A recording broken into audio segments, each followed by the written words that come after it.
Halo Sobat Intermedia, bertemu kembali dengan saya Bung Ical dan di sebelah saya sudah ada Bung Pian.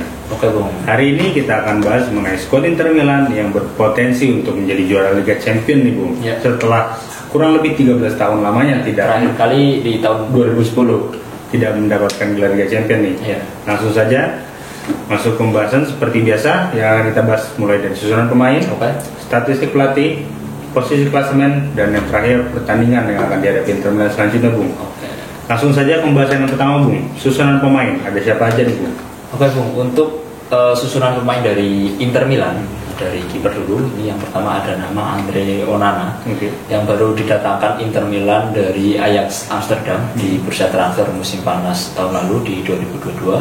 Kemudian yang kedua ada nama Samir Handanovic yang sudah lama membela Inter Milan sejak tahun 2012, yang pada saat itu didatangkan dari Udinese.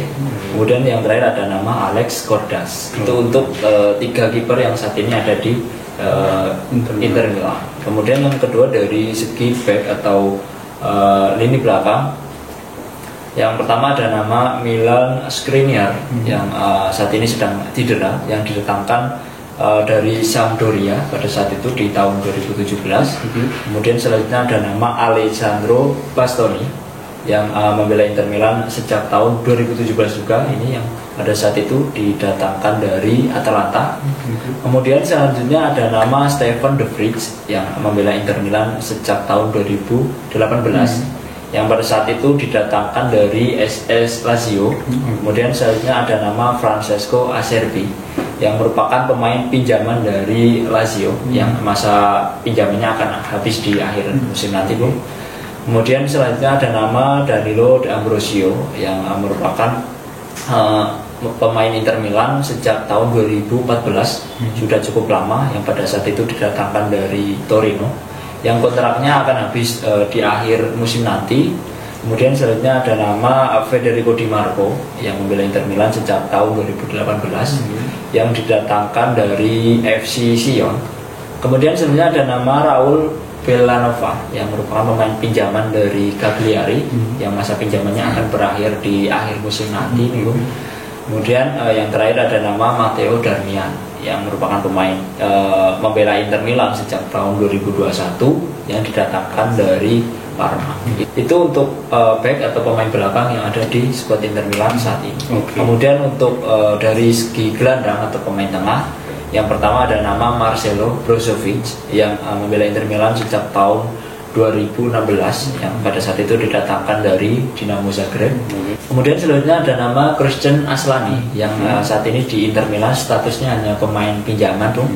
Kemudian yang selanjutnya ada nama Nicolo Barella yang membela Inter Milan sejak tahun 2020, yang pada saat itu didatangkan dari Cagliari. Kemudian selanjutnya ada nama Hakan Calhanoglu yang membela Inter Milan sejak tahun 2021, yang didatangkan dari rival kota Inter Milan Bung, yaitu AC Milan.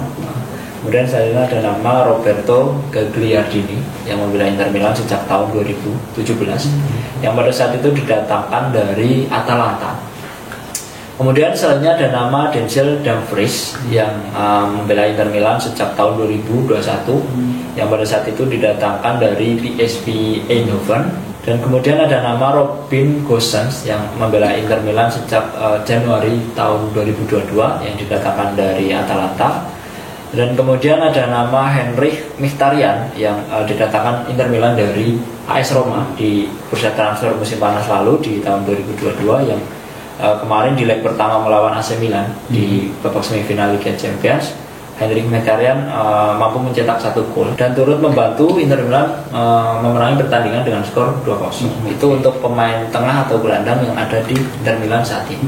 Kemudian yang terakhir ada penyerang atau striker. Yang pertama ada nama Joaquin Correa yang merupakan yang membela Inter Milan sejak tahun 2022 musim panas tahun lalu, yang didatangkan dari Lazio.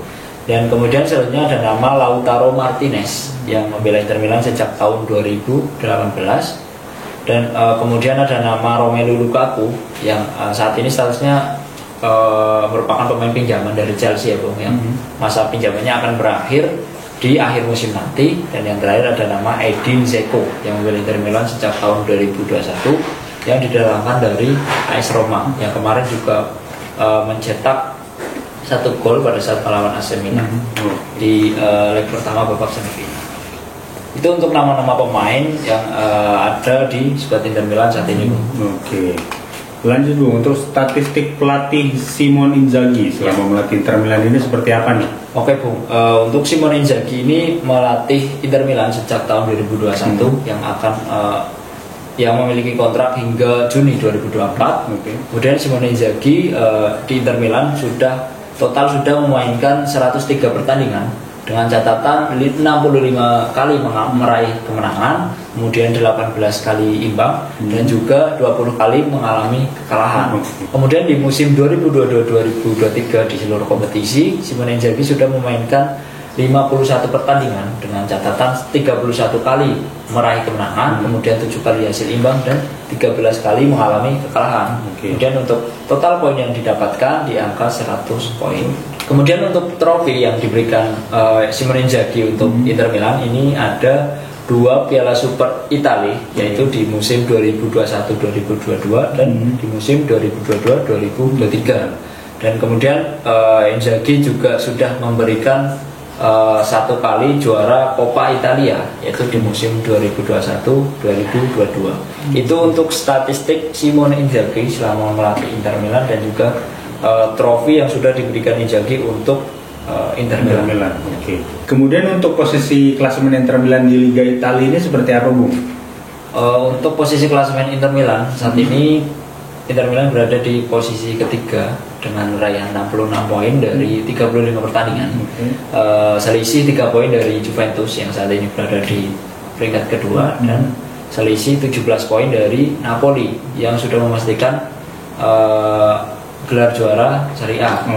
Kemudian dari 35 pertandingan yang sudah dilakoni Inter Milan, Inter Milan berhasil meraih kemenangan sebanyak 21 kali, kemudian imbang 3 kali dan 11 kali mengalami kekalahan. Kemudian Inter Milan juga berhasil mencetak 66 gol dan juga kebobolan 37 gol. Jadi untuk selisih gol dari Inter Milan di angka plus 29. Kemudian dari 5 pertandingan terakhir Inter Milan di Serie A, Inter Milan selalu menang, menyapu bersih semua laga. Kemudian untuk pertandingan terakhir Inter Milan, entah itu di Piala Italia, Liga Champions dan juga Serie A, ini dari Piala Italia dulu, Inter Milan berhasil mengalahkan Juventus dengan skor 1-0 di babak semifinal di leg kedua saat itu dan memastikan langkah Inter Milan untuk lolos ke final Coppa Italia. Kemudian untuk pertandingan terakhir Inter Milan di Liga Champions, kemarin Inter Milan berhasil mengalahkan rival sekotanya di Derby Milan di babak semifinal leg pertama dengan skor 2-0 melalui gol yang dicetak oleh Edin Dzeko dan juga Henry Mkhitaryan. Kemudian untuk pertandingan terakhir Inter Milan di Serie A, ini Inter Milan berhasil menang dengan skor 4-2 melalui gol yang dicetak oleh Romelu Lukaku di menit ke-41 dan juga menit ke-89. Kemudian gol bunuh diri dari Ruan Tresoldi di menit ke-55 dan juga gol dari Lautaro Martinez di menit ke-58. Sementara 2 gol dari Sassuolo itu dicetak oleh Matheus Henrik di menit ke-63 dan juga David Fratesi di menit ke-77. Itu untuk pertandingan terakhir Inter Milan dan juga posisi klasemen Inter Milan di Serie A saat ini, Bung. Untuk pertandingan selanjutnya, Inter Milan akan berhadapan dengan siapa aja nih, Bung? Untuk pertandingan selanjutnya, Inter Milan entah itu di Liga Champions, Serie A dan juga Coppa Italia. Ini di Liga Champions, Inter Milan akan kembali bertemu dengan AC Milan. Untuk ini di laga ini Inter Milan akan lebih percaya diri ya, Bung, karena di leg pertama Inter Milan berhasil menang dengan skor 2-0. Jadi di pertandingan besok ini Inter Milan hanya cukup meraih hasil imbang untuk bisa lolos ke final dan bertemu entah itu Real Madrid atau Manchester City, masih belum tahu. Kemudian di Serie A Inter Milan akan berkunjung ke markas Napoli, sang juara baru Serie A di musim ini. Dan di Coppa Italia Inter Milan akan bertemu Fiorentina di partai final. Oke Bung, akankah Inter Milan dapat menjuarai Liga Champions setelah penantian lama nih, Bung? Kurang lebih 13 tahun tidak menjuarai Liga Champions, sekaligus menjuarai Coppa Italia. Kita nantikan saja ya. Tulis pendapat kalian di kolom komentar di bawah ini. Dan jika kalian ingin mendapatkan update terbaru mengenai Kontenpedia, kalian dapat mengaksesnya di www.kontenpedia.com. Kontenpedia, inspirasi anak muda Indonesia. Salam olahraga. Terima kasih Bu.